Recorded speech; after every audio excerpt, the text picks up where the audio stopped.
오늘 은혜 받으실 하나님의 말씀은 요한일서 5장 14절에서 15절 말씀입니다. 그를 향하여 우리가 가진 바 담대함이 이것이니 그의 뜻대로 무엇을 구하면 들으심이라. 우리가 무엇이든지 구하는 바를 들으시는 줄알안즉 우리가 그에게 구한 그것을 얻는 줄을 또한 아느니라. 반갑습니다. 저는 아까 우리가 그 주제 말씀에서 우리가 가진 담대한 것에 대해서 얘기를 했죠. 그의 뜻대로 기도하면 그가 들으시고 그가 틀림없이 행하실 것. 이것을 분명히 우리가 삶 속에서 정말 100% 우리가 기도한 것에 대해서 응답을 받는 것이 분명히 성경에 나와 있거든요. 그리고 그것이 어떻게 발전이 되는가 오늘 제 삶을 나누면서 여러분들이 보게 될 겁니다. 너무나 간단합니다.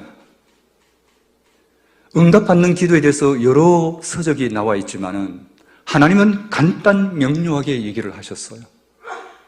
당신의 뜻을 따라 기도하면 그가 분명히 들으시고 그것을 이루실 것이라. 그러니까 우리가 담대함을 얻는다고 말씀하셨습니다.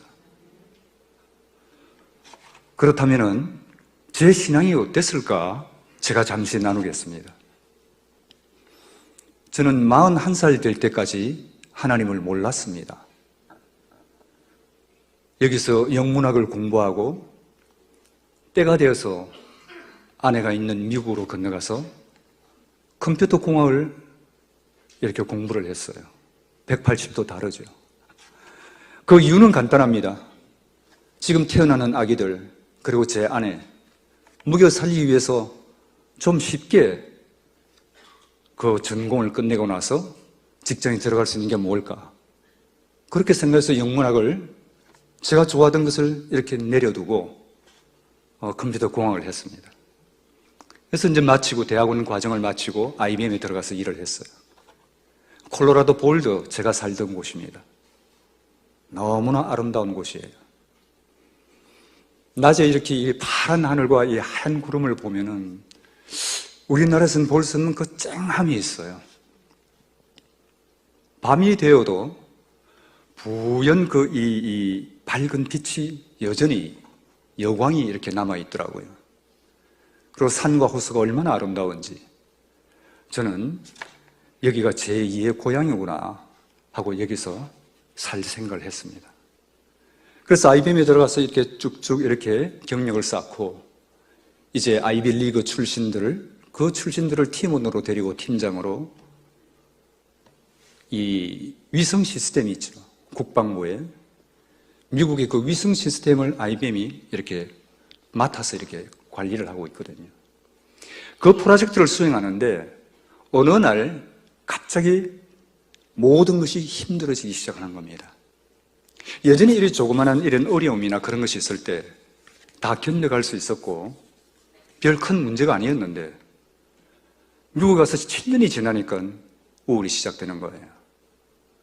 예전에 감당할 수 있었고 그렇게 큰 문제가 아니었던 것들이 크게 다가오기 시작했습니다.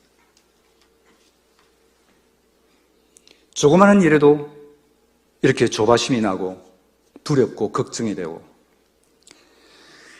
거기서부터 시작되는 거예요. 6년을 알았습니다. 제가 하나님을 모르니까 제가 할 수 있는 방법이 뭐겠습니까?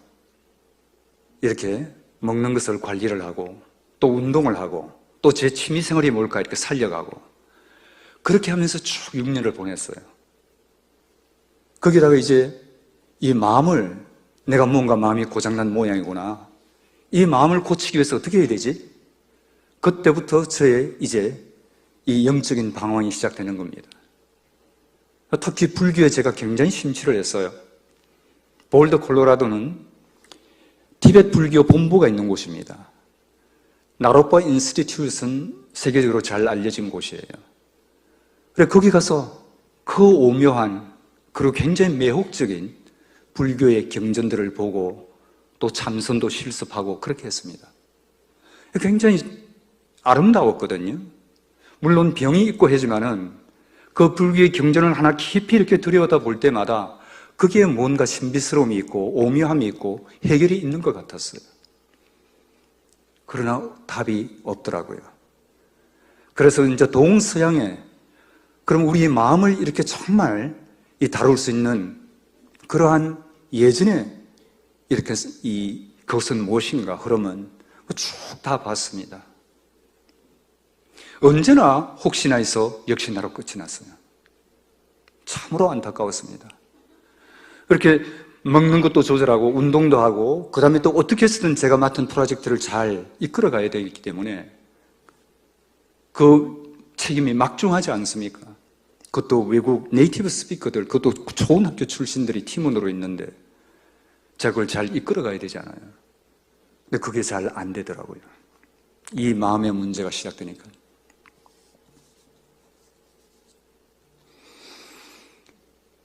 근데 1993년이었습니다. 제 나이 41. 41, 예. 그 다음에 주님을 영접한 것이 93년이니까 41네요. 가장 제가 왕성하게 일을 하고 삶에서 가장 큰 일을 할 수 있는 그 나이대에 그 12년간이 말할 수 없는 절망감과 수치심, 두려움으로 얼룩이 져 있습니다. 나는 어떻게 이렇게 불행한 사람이 되었는가? 그런데 이제 놀랍게 그 반토막 12년 사이에 그 중간 지점이에요. 93년이에요. 왜냐하면 87년도부터 우울증을 앓기 시작했거든요. 미국 간 지 7년이 지나서. 처음에 의사 선생님께서 콜로라도에 이렇게 와서 한 4, 5년이 지나서 이렇게 우울증을 앓는 사람들이 많다. 고산지대에 영향이 있을 것이다. 그 말을 처음에 했어요. 그러나 저는 그걸 귀담아 듣지 않았죠. 왜냐하면 그곳이 너무 아름답고 살기가 좋아서 저는 거기 눌러앉고 싶었거든요. 그런데 6년을 어떻게 해도 되지 않고 아주 할 수 없이 마지막으로 하나님의 도움을 구했어요. 마지못해서 제가 살기 위해서 그렇다고 믿음이 있거나 하나님에 대한 신뢰가 있거나 그러질 않았습니다. 이것도 저것도 해도 다 안 되니까. 그래서 제가 가장 멀리 했고 꺼려했던 하나님. 왜냐하면 중학교나 이렇게 고등학교, 제가 대학교 때 성경을 보았습니다. 그러나 제게는 성경 교양 서적이었어요. 볼 때 내용은 좋은데 하나님이 왜 이러시지? 수가 틀릴 때마다 물로 썰어버리고 불로 태워버리고 그러한 그 선입견이 있어가지고 그냥 멀리한 겁니다. 그 대신 부처님을 보면 자비와 긍휼이 풍부한 한 사람으로 보였거든요. 그래서 제가 가장 멀리한 종교였죠. 근데 이러도 안 되고 저러도 안 되고 제가 지금 이 상태를 그대로 가면은 곧 정신병원에 들어갈 수밖에 없다. 왜냐하면 약을 한 주먹씩 먹거든요, 하루에. 항우울제를 비롯해서 그 다음에 여러 가지. 도저히 죽을 것 같고 그래서 할 수 없이 전도사님, 제가 잘 알던 전도사님에게 갔습니다. 가서 전도사님, 예전에 하신 말씀이 있거든요. 구 선생님이 앓고 있는 것은 육체의 문제도 아니고 마음의 문제도 아니고 영혼의 문제입니다. 그러니 하나님께 돌아오세요 하고 말씀을 하신 지가 몇 번 되었어요. 전 친구로서 전도사님을 사귀는 것이지 제 영혼을 어떻게 구해줄 수 있는 그 위탁자로서 혹은 중간자로서 중간 사람으로 그렇게 보질 않은 겁니다. 그러나 이렇게 해서 안 되다 보니까 할 수 없이 내키지 않지만은 전도사님 집에 가서 도움을 구했어요. 죽을 것 같습니다. 제가 이대로 가면은 가족을 돌보는 것은 둘째치고 제가 정신병원에 갇힐 것 같습니다. 그래서 그때 전도사님이 영접기도를 시키셨어요. 그 영접기도 했죠. 따라서 아무 믿음도 없고 하나님에 대한 소망도 없고 없었지만 살기 위해서 어쩔 수 없이 그렇게 기도를 했습니다. 그러고 나서 집으로 덴버에서 제가 있는 볼드로 돌아오는데 역시나 캄캄한 낮이에요. 대낮에도 그것이 캄캄한 이 낮으로 회색빛으로 들어옵니다. 그러면 그렇지, 아무리 주님을 영접한다 하더라도 나는 예외일 거야. 나는 버림을 받은 사람이야. 무슨 소망이 있겠어? 그렇게 하고 돌아왔어요. 그런데 그 놀라운 하나님, 정말 제가 지금 생각해도 너무나 놀라운 하나님, 그렇게 마지 못해서 내키지 않는 그 기도를 주께서 귀하게 보시고 그날 밤에 꿈으로서 저의 앞날에 대해서 비전을 보여주시는 겁니다. 그 사자 수레바퀴로 이렇게 들판을 질주하는 그 꿈에서 어느 순간 그 사자들이 저를 잡아먹으려고 해요. 뒤를 힐끗힐끗 것도 보면서 그렇게 빠르게 달리면서도 왼 바퀴에 6마리, 오른 바퀴에 6마리, 꼬리에 꼬리를 물고 바퀴를 이루면서 달려와요. 근데 저를 죽이려고 하는 거죠. 힐끗힐끗 보면서 집어삼키려고요.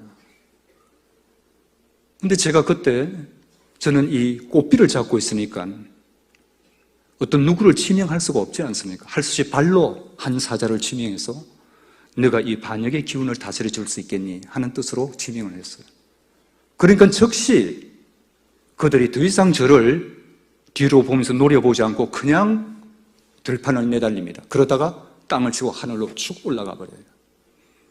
그러고 나서 거기서부터 시작된 놀라운 하늘의 여행이 있었습니다. 그 꿈을 꾸고 나서 이건 설명이 필요 없었어요.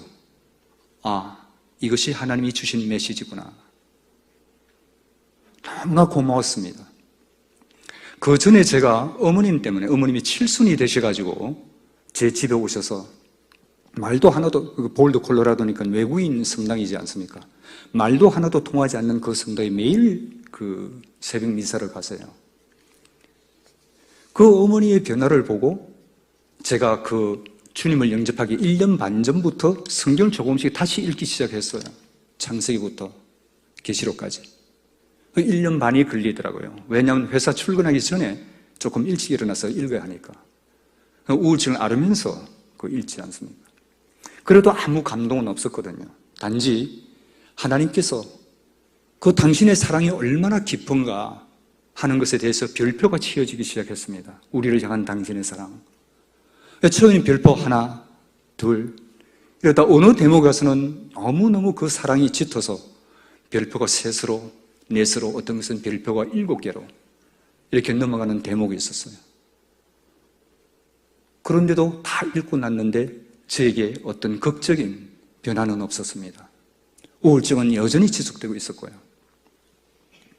그런데 그날 그 밤에 그 꿈을 꾸고 나서 바로 이 마음속에 하나님이 불덩이를 꽉 이렇게 안기듯이 태초에 하나님이 천지를 창조하시니라. 그 대목부터 주여 오시옵소서 하는 그 계시록의 말씀까지 모든 것이 한치의 의심이 없이 제 가슴속에 당신의 사랑과 진리라는 게 확 박혀버리는 거예요. 너무나 감사해서 그날 제가 기도를 드렸습니다. 자정이 넘어서 2시쯤 되었어요, 오전. 그래서 하나님, 참 고맙습니다. 제가 하나님을 그렇게 거부했고, 제가 하나님을 받아들인 그 시점에서도 하나님을 믿지 않고 소망도 기대지도 않고 어쩔 수 없이 제 필요에 의해서 그렇게 하나님을 예수 그리스도를 구세주로 이렇게 받아들였는데 그거 마다하지 않으시고 당신께서 이렇게 저로 하여금 확신을 주시네요. 너무너무 감사합니다. 그렇게 해서 하나님께 부탁을 드렸어요. 하나님, 제가 여태 성경을 읽을 때 교양서적 읽듯이 읽었는데 이제 지난 1년 반 동안 한 번 읽고 당신의 그 사랑을 겨우 이제 알아가기 시작했습니다. 그렇지만 다른 누구에게서도 제가 배울 수 없는 것이 하나님에게 있지 않습니까? 그러니 성경을 3번 읽을 동안 하나님께서 제 독선생이 되어주세요. 3번 읽을 동안. 그렇게 기도했습니다. 그런데 그 하나님을 만난 그 놀라운 그 체험이요. 너무너무 놀라워요. 이 대낮에, 이 콜로라도의 이 하늘은 참 푸르고 맑습니다. 그 환한 대낮에 하늘이 두 층으로 나뉘어져 보여요. 한 2, 3주를 그랬던 것 같아요. 환한 대낮에 하늘이 두 층으로 보여요. 아, 저기 2층에는 하늘나라겠구나. 그렇게 놀라운 하니문이 한 두세 달 이렇게 있었는데, 그것이 이제 지나가자 다시금 깊은 우울로 다시 들어갑니다. 얼마나 제가 안타깝고 얼마나 제가 참으로 혼란이 일어나겠습니까? 그렇게 놀랍게 나를 만나주시고 나를 구원하신 그 흔적이 너무 명백한데 어떻게 이럴 수가 있을까? 제가 얼마나 기도를 많이 했겠어요. 저 좀 낫게 해주세요. 죽을 것 같습니다. 근데 그때 제가 그 초짜 크리스찬이잖아요. 뭐 기도를 어떻게 해야 될지, 어떤 것이 응답받는 기도인지 전혀 모릅니다. 그냥 이렇게 정말 참으로 존경하는 목사님이나 교회 우리 또 이 장로님 혹은 또 우리 성도님들 중에 참 기도를 본받고 싶은 그런 분들의 기도를 따라하는 그 수준이었어요. 그런데 그 기도를 아무리 해도 제가 바라는 이 응답은 없더라고요. 제 마음이 조금이라도 좀 더 하루라도 숨을 쉴 수 있게끔 이렇게 평안을 찾고, 그리고 몸이 좀 더 기운이 일어나고 건강해지고 그랬으면 좋겠는데 여전히 몸은 너무 힘이 들고 마음은 황폐합니다. 어느 순간 기도가 은혜가 되는 것이 아니라 노동이 되어버렸어요. 그리고 이렇게 같은 기도를 반복해서 드리는데 왜 이렇게 우리가 반복해서 드리지? 하나님은 자비로우시고 전능하신 하나님이시고 지혜로운 하나님이신지 왜 우리가 계속해서 같은 기도를 드리지? 하는 그런 의심과 이런 것이 참 많았습니다. 이제 기도가 노동이 되니까 기도할 마음이 없죠. 몸과 마음은 처참하게 쓰러져 있으니까 어떤 것도 할 수가 없었어요. 그런데 그때 저 하나님의 감동은 항상 이렇습니다. 저에게 있어서 하나님의 감동은 어떤 것을 처음에 창세기부터 요한계시록까지 이것은 나의 사랑이고 변할 수 없는 나의 진리야 하는 그것은 이 영혼의 심장에 각인을 시켜주셨지만은 당장 제가 지금 이 당하는 이 고통과 이 어려움과 혼란에 대해서는 아무 답이 없으시더라고요. 그런데 그 이후로 하나님이 저를 이렇게 만지시는 모든 그 위기 만지시는 모습은 항상 선명하고 강하고 그런 것이 아니었어요. 그냥 이건 내가 그냥 생각을 바꿔서 이렇게 한 거겠지, 혹은 그냥 하나님의 잔잔한, 마치 실로암의 물이 잔잔히 흘러가는, 하나님은 실로암의 물같이 잔잔히 흘러가는 그러한 하나님이신데 우리는 유프라테스의 그 강이 노도를 일으키면서 그렇게 하는 그런 것을 아마 바랄지도 모르겠어요. 너무 답답하니까. 그러나 하나님은 그렇게 일을 하시지 않으시더라고요.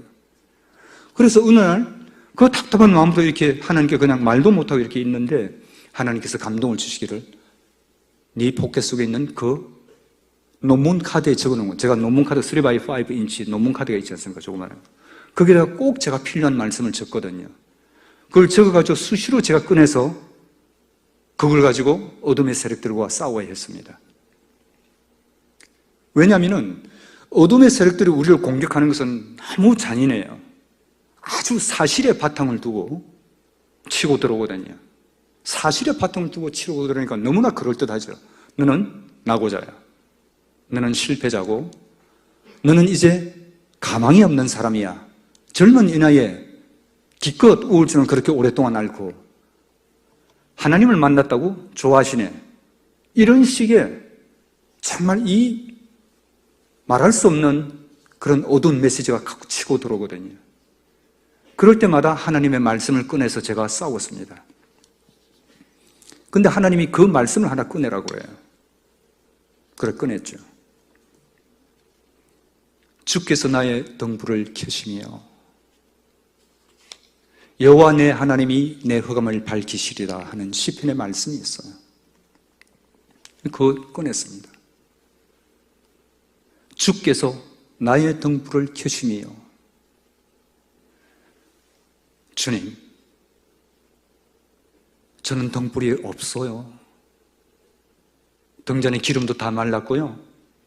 심지어는 예전에 다 타버려서 재로 남아 있습니다. 그런데 주님이 지금 제게 오셔서 등불을 켜신다고요? 아니, 근데 어떻게 제 집에 왔죠? 아무도 제 집을 찾아주지 않는 것 같는데 방문은 어떻게 여셨나요? 이렇게 대화가 시작되는 겁니다. 여호와 내 하나님이 내 흑암을 밝히시리다 그래요. 이제 주님이 다시 제게 얘기를 하시는 거죠. 여호와 내 하나님? 나의 하나님이라고요? 내가 그걸 지금 못 느낍니다. 하나님 어떡하실 거예요? 그 하나님이 내 흑암을 밝히다. 다시 한번 하나님이 너의 흑암을 내가 밝히겠다. 그래요. 이 흑암이 떠나갔으면 좋겠어요. 이런 식으로 대화가 시작되는 겁니다. 그렇게 해서 한 16년간을 제가 신앙생활을 할 때 계속 제게 감동이 오는 말씀들이 있죠. 목사님 설교라든지 또 어떤 다른 사람들이 전해주는 메시지라든지, 그다음에 또 제가 성경을 읽고 혹은 성경 공부반에서 이렇게 오는 메시지 중에 이거는 내게 필요한 말씀이야 하고 제가 논문 카드에 적어놓지 않습니까? 그걸 항상 꽂고 다녀요. 계속 우울증을 앓고 있으니까 그 계속 싸워야 되죠. 그래서 구약, 시가서, 신약 이 여러 말씀들이 있지 않습니까? 이렇게 파편 쪼가리처럼 이렇게 흩어져 있어요. 그걸 가지고 계속 그때그때마다 영적 전투거나 감사거나 찬양이거나 이렇게 기도를 드리는 겁니다. 그 이후에 6년을 우울증을 앓을 때 그 싸움에서 모여진 말씀이 한 500가지가 되더라고요. 이 논문 카드에 적어놓은. 그때그때마다 주님과 대화를 할 때 믿음으로 대화를 하는 거죠. 대화를 할 때 주께서 그 어떠한 분에게서도 들어보지 못한 그 계시가 하나씩 나타나는 거예요. 자세한. 그래서 그것만 해도 저로서는 정말 참으로 감사하고 고맙고 놀라운 그 어떤 하나님의 은혜였어요. 그런데도 제가 2011년을 기억합니다. 2011년, 이제 뭔가 하나님의 이 사귐으로 인해서 제가 이게 받을 수 있는 은혜, 그리고 또 목사님들의 그 좋은 설교, 또 우리 성도님들의 그 정말 놀라운 간정들, 그런 걸 통해서 받았던 은혜가 이제는 점점 줄어들기 시작하는 겁니다. 많이 들었어. 익숙한 거야. 이제 더 내가 알 게 뭐지? 더 이어질 수 있는 그 기쁨과 평안과 사랑, 그 규모는 뭐지? 이제 설교나 예배나 그리고 간증이나 이 모든 것이 이제 식상하기 시작했어요.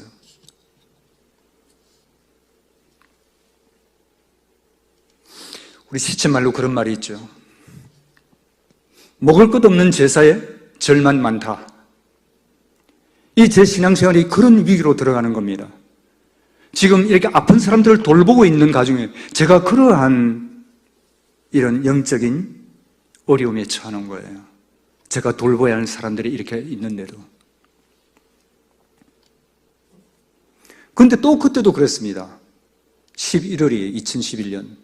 제가 그때 이제 늦은 나이에 총신대 들어가서 그 대학원을 다니고 있었거든요. 근데 하나님이 감동을 주신 거라고는 전 처음에 생각하지 못했어요. 그냥 이제 큐티북도 묵상책도 뭐 이렇게 그것도 다 지겨워 하고 이제 거의 안 봤거든요.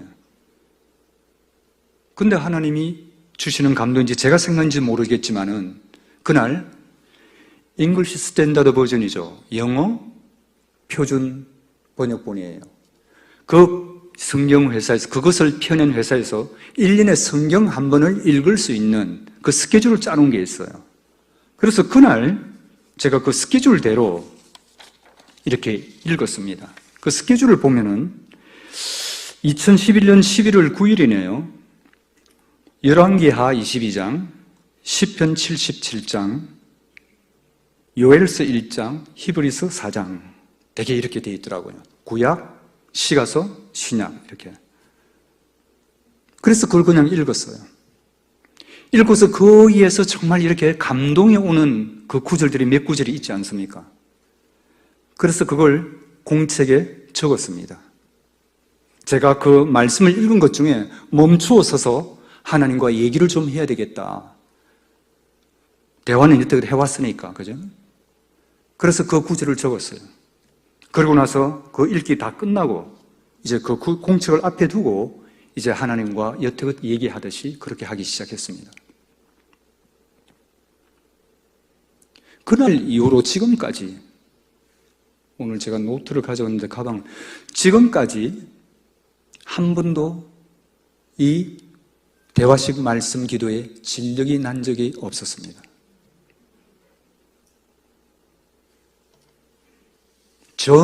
성경 전체를 통해서, 옛날에는 이렇게 흩어져 있었잖아요.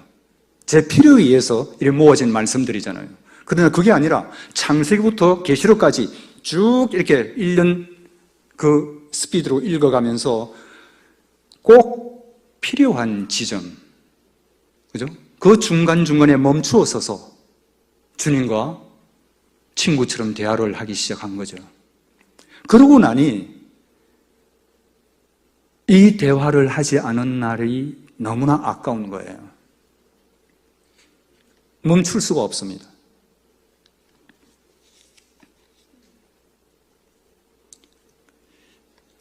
그때 저는 이런 생각이 들었습니다. 사도 바울이 내가 너희들에게 전하는 이 복음은 사람에게서 들은 것도 아니요 예수 그리스도에게 직접 계시를 받은 것이라 그랬어요. 아, 부럽다. 사도 바울처럼 이렇게 계시를 받았으면 얼마나 좋을까. 저는 그렇게 생각했습니다. 그러나 그 계시가 그러한 신비스러운 것이 아니라 우리 이 부서진 이 모습에서 어떻게 신비스러운 체험이 계속 받을 수 있겠습니까? 그러나 하나님을 찾는 그 진실한 마음으로 서툴지만 우왕좌왕하지만은 그 모습대로 하나님께 나아갔을 때 하나님은 당신의 뜻을 양파 껍질 벗기듯이 계속 벗겨나가는 겁니다. 한 해 한 번씩 이렇게 성경을 이렇게 읽게 되니까, 그것도 중간중간에 멈춰서서 주님과 친구처럼 대화를 하니까 이제 점점 그 깊이가, 그 넓이가, 길이와 높이가 달라지는 거죠. 그래서 그때 비로소 깨달았어요. 하나님이 아주 센세이셔널한 그런 어떤 계시와 그런 것이 아니라 그냥 자연스럽게 마치 이것이 내 생각인 것처럼, 하지만은 결국 그것은 성령님이 만져주셔서 그렇게 어떤 인도를 하신 거라고 저는 확신을 하거든요. 그래서 그렇게 했더니 제가 처음 하나님을 만났을 때 그 드린 기도 있지 않습니까? 3번 읽을 때까지 하나님이 직접 가르쳐 주세요. 독선생으로 그랬잖아요. 아, 이것이었구나. 비록 그 응답은 14년 후에 왔지만은 하나님은 그 기도를 잊지 않으시고 당신의 참 놀라운 신비스러운, 그리고 너무나 잠잠히 저를 이끌어 왔구나 하는 결론이 나오는 겁니다. 이제 궁금하시죠? 대화식 말씀 기도 어떻게 하는 거야? 조금 있다가 말씀을 드리겠습니다. 그러면 대화식 말씀 기도를 통해서 제가 받았던 그 은혜가 무엇인가? 너무나 많지만은 제가 몇 가지만 나눠드릴게요. 시간이 그렇게 많지가 않으니까. 한 번은 현대백화점, 강남에 있는 현대백화점이죠. 그 밑에 보면 푸드코트가 있습니다. 그 음식을 먹을 수 있는. 이제 이렇게 계속 대화식으로 친구처럼 하나님과 대화를 하면서 그분의 뜻을 더 잘 알아가고, 그분의 그 어떤 우리를 향한 그분의 사랑과 계획을 알아가고, 또 순종이 무엇인가, 어떻게 하면 정말 순종의 길로 걸어갈 수 있는가, 이제 점점 명확해지잖아요. 근데 이렇게 그 푸드코트에 가서 이렇게 쟁반막국수를 이제 시켜서 먹고 있는데,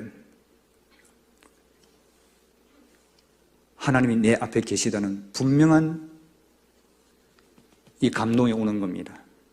보이지 않고 들리지 않지만 분명히 제 앞에 앉아 계셔요. 주님, 드셔보시지. 참 맛있거든요. 이래가지고 들어서 이렇게. 남이 보면 이게 뭔지를 모르죠. 이게 뭐야? 백화점 밑에 식당에서 막 구슬을 들어가지고 이렇게.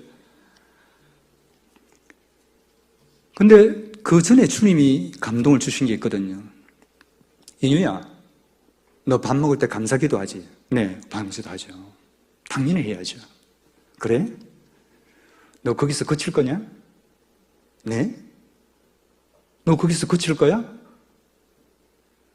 그럼 어떡하라고요? 나도 같이 먹어야지. 이제 그때부터 겸상이 시작되는 겁니다. 주님과 저가 믿음으로 같이 앉아서 주거니 받거니 음식을 집어주고 또 주님께서 저에게 음식을 집어주시고. 그래서 이제 기도는 어떻습니까? 주님, 아시죠? 차린 것은 좀 그렇지만 맛있게 드세요. 우리 같이 드시면서 재미있는 얘기도 들려주세요. 이게 이제 저의 기도입니다. 그렇게 해서 이제 시작이 되는 겁니다. 그런 친밀함으로까지 우리의 현재 이 실제 생활에서 그 친밀함으로 나아가게 되는 거죠.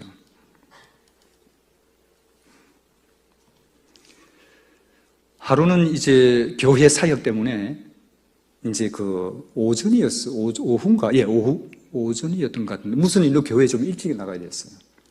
나가는데 어디서 이렇게 4월이었어요. 진한 향기가, 꽃향기 이렇게 흘러와요. 왜 4월쯤 되면 이 아카시아가 굉장히 이렇게 향기를 바람이 실려가지고 아카시아 향기가 아주 신비롭지 않습니까? 근데 아카시아는 아니에요, 분명히. 제가 잘 모르는 향기예요. 이게 뭐야? 하고 그 향기를 따라갔어요. 가니까 저 아파트 이 정원이 있지 않습니까? 그 한 곳에 라일락이 한 서너 그루 서 있어요.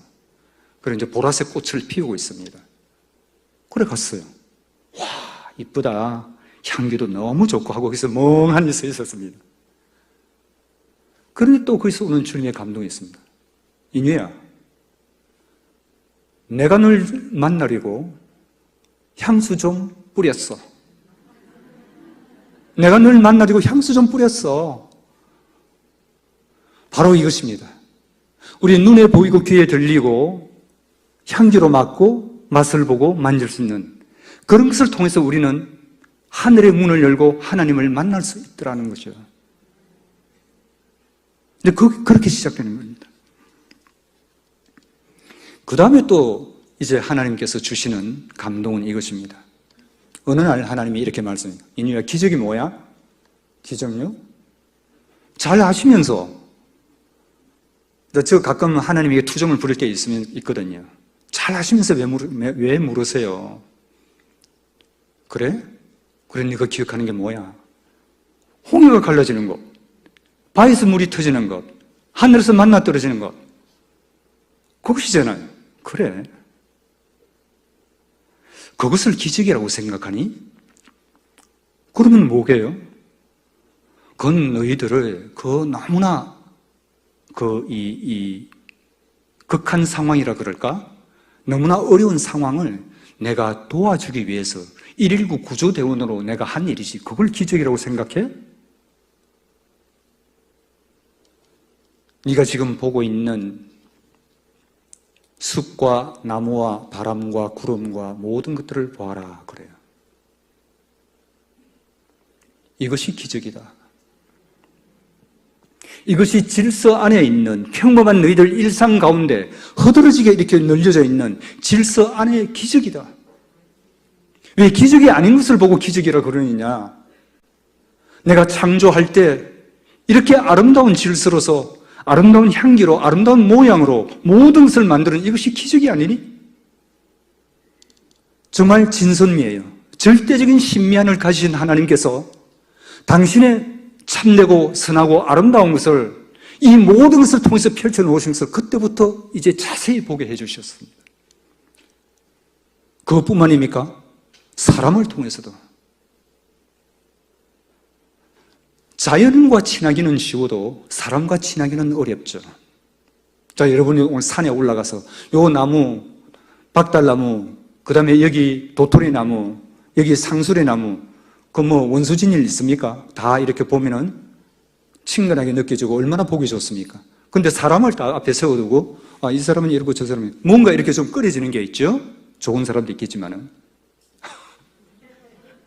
그런데 이 칠산의 기적이 사람이라도 있다는 걸 보여주기 시작했어요.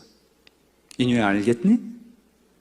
이렇게 정말 에덴의 그 트라우마로 인해 가지고 타락된 인간이 죽을 수밖에 없는 인간이 서로 탐욕하고 욕심을 부리고 싸우고 다투고 하지만은 내가 그 사람들을 통해서 복음을 너희들에게 전해주고 그 사람들을 통해서 나의 사랑을 너희들에게 전해주고 사람을 통해서 함께 웃고 함께 식사하고 먹게 하는 이것은 기적이 아니니? 그래서 그 기적을 자연과 사람에게서 보게 해주셨어요. 그러니까 이것이 얼마나 삶이 그때부터 달라지기 시작합니까? 감사와 기쁨이 넘치는 거죠.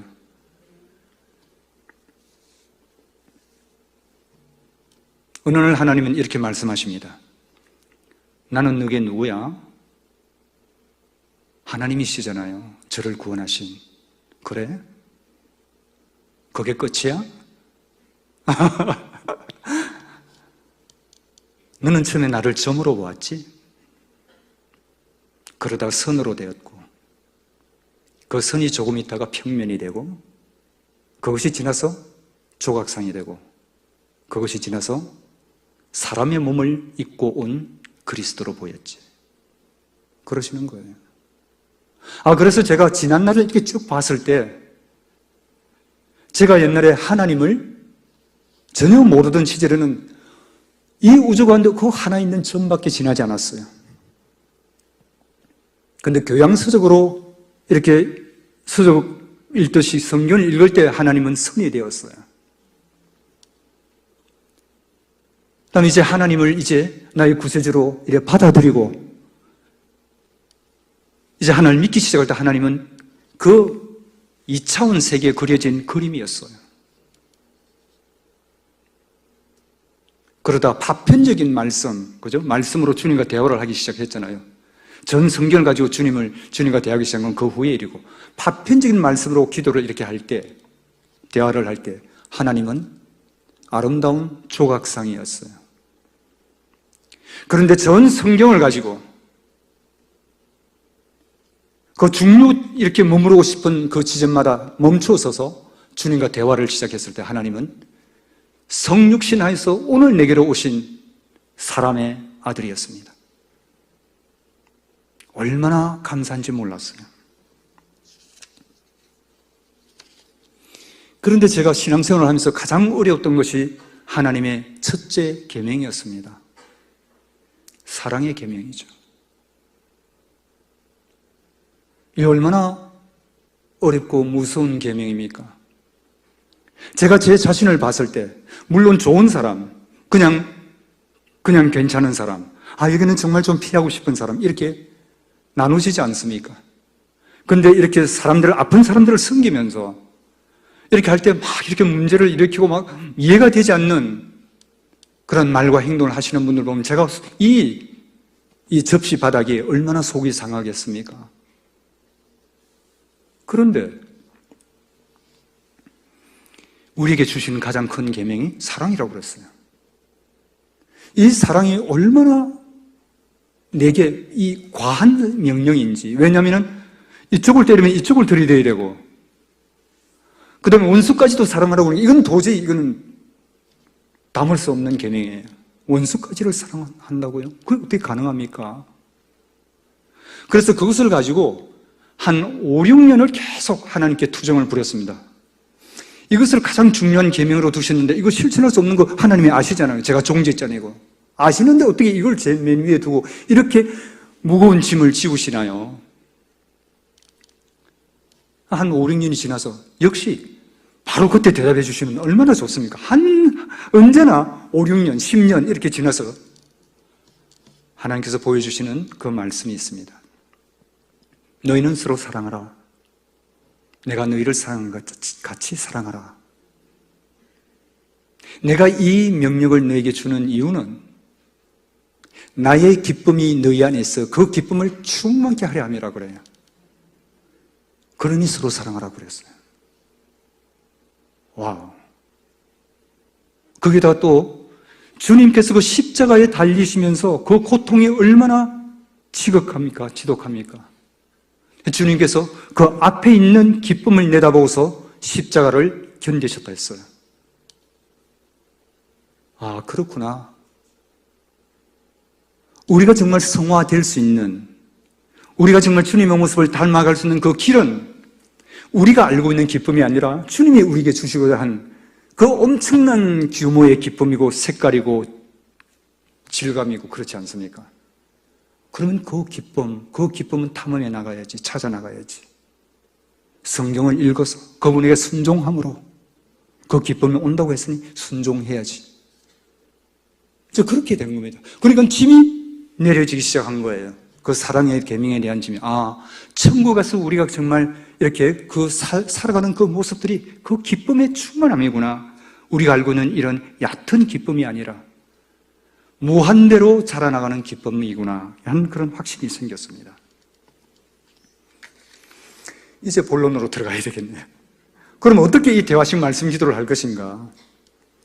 간단합니다.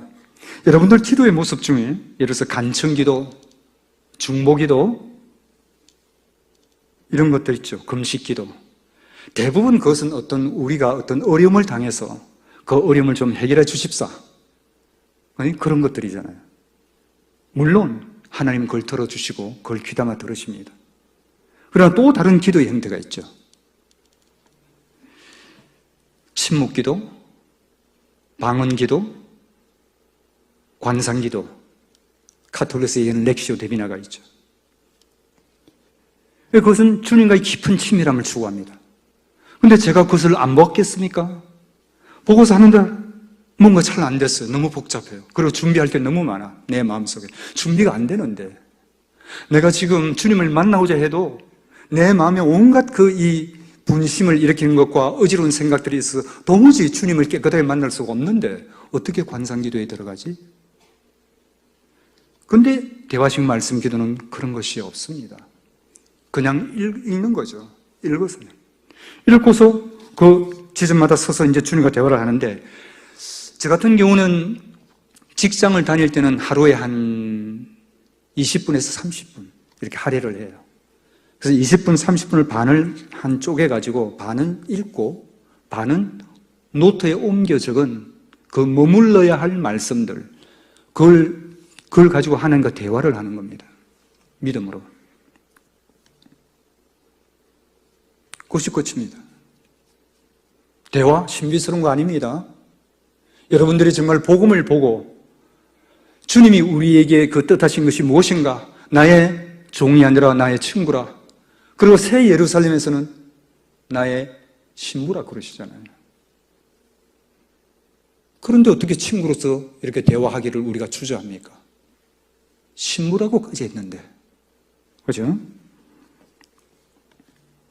그래서 그렇게 우리가 주님과 대화를 할 때 우리의 반응은 아주 자유롭습니다. 제가 반응이 어떻게 되는지 보는 거예요. 처음에는 뭘 모르니까 회개와 감사가 대부분이었어요. 대부분 성경 읽어보면은 그 말씀을 읽고 회개를 할 게 있고 감사를 할 게 있더라고요. 근데 조금씩 점점 이 대화가 이제 깊어지니까 질문도 생기고 감탄이 일어나고 찬양이 일어나고요. 그 다음에 주님 또 탄식도 일어나죠. 그 다음에 주님과 또 다툽니다. 주님과 논쟁을 해요. 좋습니다. 논쟁 얼마든지 하세요. 또 주님에게 불평도 해요. 어떤 부분은 너무 이해가 안 되거나 너무 과한. 저는 여기서 중요한 것은 정직한 반응이에요. 우리가 무슨 신비스러운 우리의 마음의 준비를 한다든지 뭐 이렇게 관상 기도를 위해서 그거 아닙니다. 그냥 그대로 나아가세요. 준비를 하는 겁니다. 근데 그 모습들이 어디에 나오냐? 시편에 다 나옵니다. 시편을 보시면은 여러분들이 감사와 회개와 감탄과 찬양, 사랑 고백 다 나오죠. 질문, 탄식, 변론 혹은 논쟁. 논쟁하지 않습니까? 예언자들도 논쟁하고 다툼, 화해. 그리고 요즘은 주로 제가 많이 하는 게 주님, 말씀해 주셔서 고마우신데요. 조금 더 자세히 설명해 주실래요? 그러거나 주님 좀 더 하실 말씀이 있으신 것 같은데 좀 더 말씀해 주실래요? 이게 더 많습니다.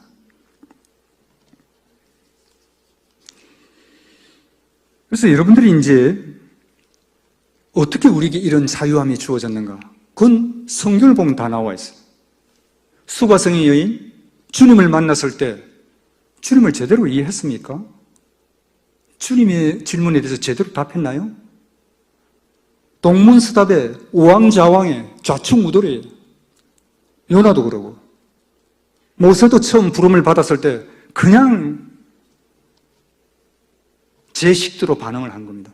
그럼 우리라고 별 수 있습니까? 관상기도로 해서 특별히 무엇을 준비해야 됩니까? 아닙니다. 그냥 삶의 현장에서 있는 그대로 그냥 하나님께 정직하게 나아가는 것이, 그것이 하나님을 만나는 열쇠더라고요.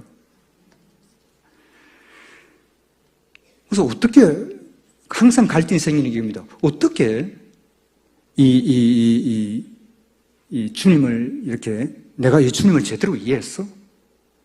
내 상상 아니야? 하나님이 말씀을 이렇게 하시는 것 같은데 이건 내 상상 아니야? 하는 그런 갈등이 너무나 많습니다. 저도 그랬고요. 제가 또 이것을 하시는 분들도 처음에 그걸 어려워하죠. 그러면은 우리는 영적 악인데 우리의 이 실상을 알게 된다면은 우리가 너무 과한 기대를 하고 주님의 나아가기를 머뭇거려요. 아닙니다. 우리 지금 조금 후에 이 영상을 보시면서 이 영상을 통해서 주님과 나와의 대화가 과연 어떤 것인가 한번 생각해 보시기 바랍니다. 영상을 틀어주실래요?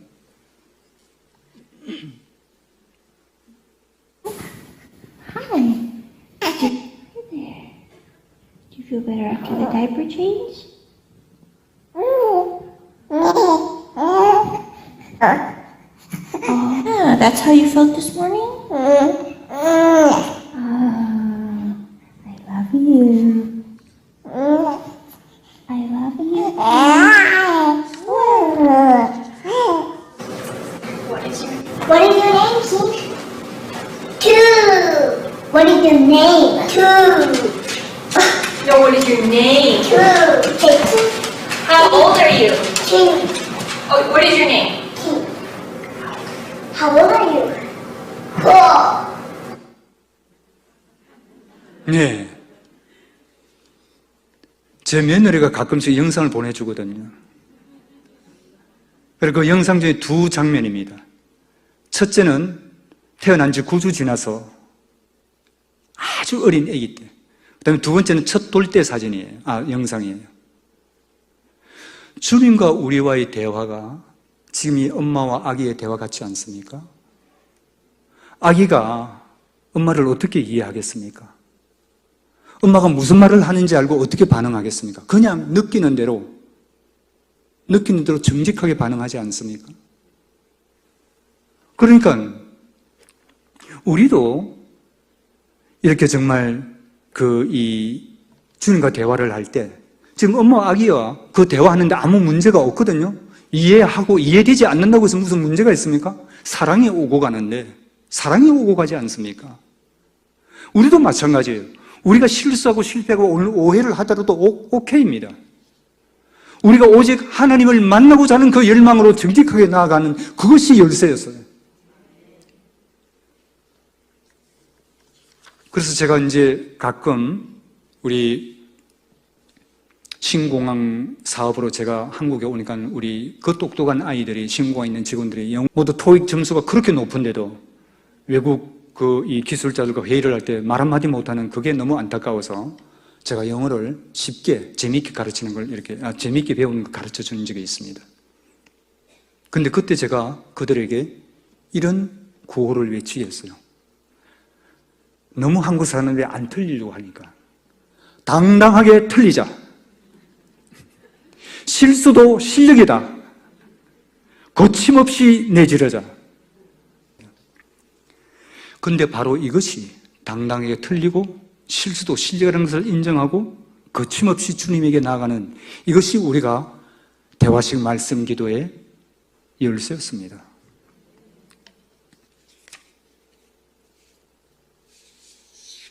이제 마지막으로 여러분에게 도전을 던지고 싶습니다.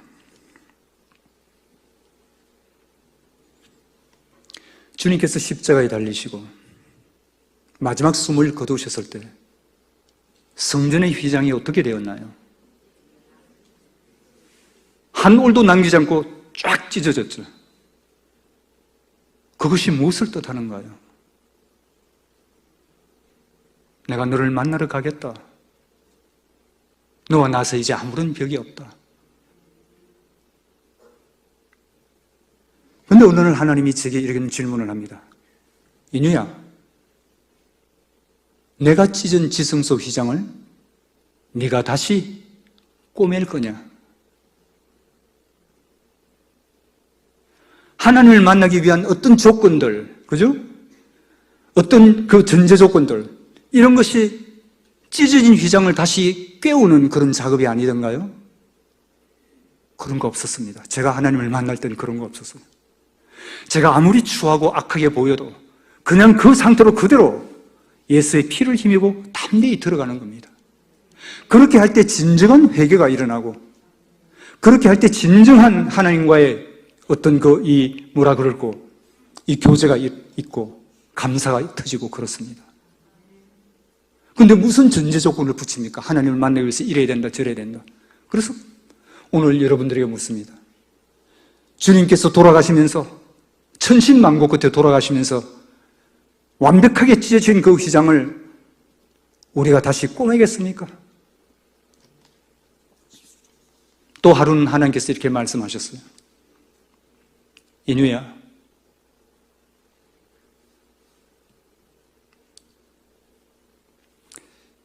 이 모든 것을 보아라 그래요. 저는 자연을 좋아하니까 자주 산이나 들러 나갑니다. 바다로 나가고. 그래서 제가 지금 살고 있는 곳도 영종도예요. 산이 있고 바다가 있고 밭이 있고 논이 있고 보이고 들리는 것이 많잖아요. 그래, 이 모든 걸 누가 지었지? 하나님이 지었죠. 그래, 맞다. 내가 지었어. 내가 보이니? 안 보여요. 참 안 보여요. 억울해요. 그래? 보이지 않는 내가 분명히 두 눈으로 볼 수 있는 이 모든 것을 만들었어. 창조했어. 그렇다면은 보이는 것보다 더 선명하게 내 얼굴을 바라보고 들리는 것보다 더 분명하게 내 목소리를 들어야 하지 않겠니? 그렇게 질문을 던집니다. 여러분에게도 똑같은 질문을 던집니다. 보이지 않는 하나님께서 이 모든 것을 만드셨는데 이 보이는 것보다 더 분명하게 보아야 되지 않겠습니까? 믿음으로. 시냇물 소리나 이 새소리보다도 더 분명하게 그분의 사랑의 음성을 들어야 하지 않겠습니까? 믿음으로. 이제 그것이 제게는 절절히 옵니다.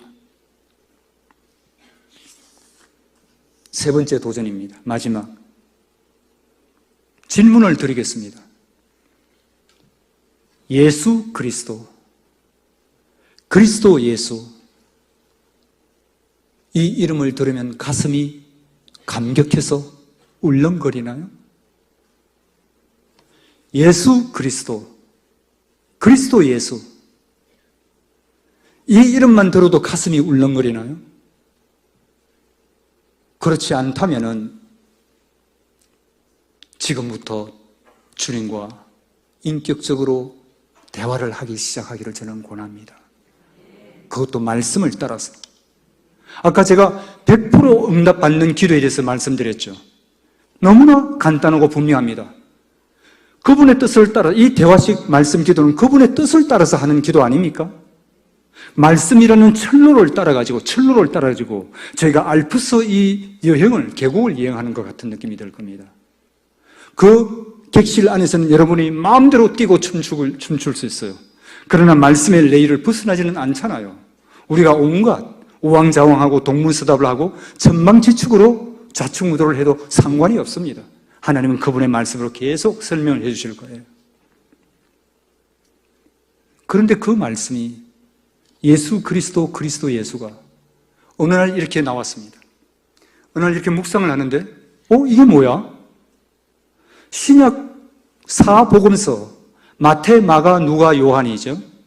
그는 다 예수 그리스도로 이렇게 나와요. 그런데 서신서, 바울이 쓴 서신서에는 그리스도 예수가 대부분입니다. 그리고 그리스도 예수는 사복음서에 거의 안 나와요. 하나님 이게 뭡니까? 이 이름을 막 이렇게 뭐 성인지 이름인지 분간도 안 되고 막 왔다 갔다 이렇게. 근데 그날 하나님이 주신 가르침은 이것입니다. 그래.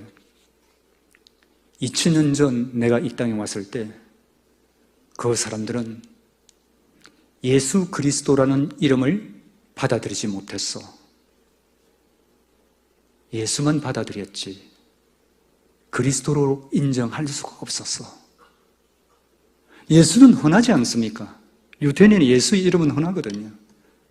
그러니까 바로 요셉이라는 그 아버지에게서 태어난 마리아와 그 태어난 예수, 목수 생활을 한 예수, 그 예수가 실상은 우리를 구하러 오신 그리스도라는 것을 도무지 받아들일 수가 없고 믿을 수가 없어서 그들은 십자가를 못 박아버렸어요.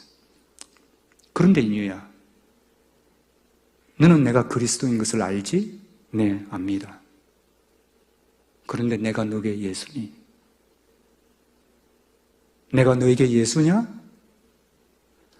오늘 내게 사람의 몸으로 내 삶의 현장 지금 여기에 성육신하셔 오시는 예수로 너는 알고 있니?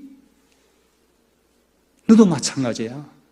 복음을 받았지만은 오늘 이 우리들의 삶의 현장에 사람의 몸을 입고 내게 친구처럼 다가오시는 예수로 받아들였니?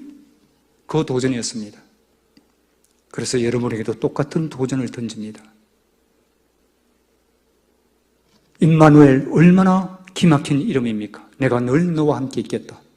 그 이름에도 다 나타나잖아요. 예수 그리스도에서 우리 인간 세상으로 오셨죠.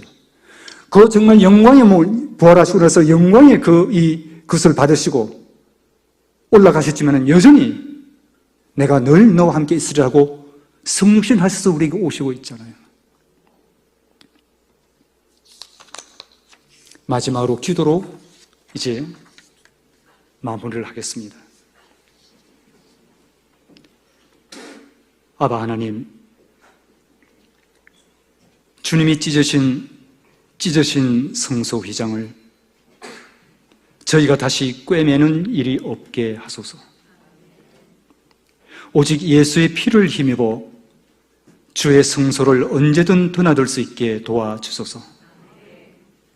거기서 하나님을 만나 친구처럼 얘기하는 축복을 매일 매 순간 누릴 수 있게 도와주소서. 평범한 저희 일상 속에 하나님께서 넘치게 보여주시는 질서 안의 기적들을 새롭게 바라보고 감사하고 기뻐할 수 있게 도와주소서. 1m 안보다 더 가까이 저희 곁에 계신 주님 손잡고 순간순간 잠잠히 걸어가게 도와주소서. 어둠의 세력이 복음을 흔들고 저희 믿음을 엎어버리려 할지라도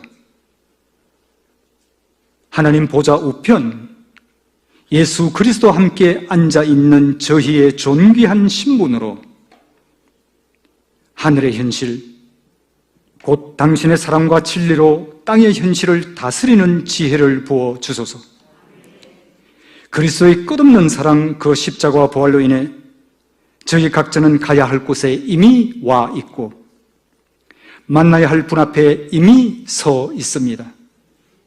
이 놀라운 구원을 받은 당신 자녀로서 지금 여기서 부활의 삶을 당차게 살아갈 수 있도록 저희 믿음을 든든히 붙들어 주시옵소서.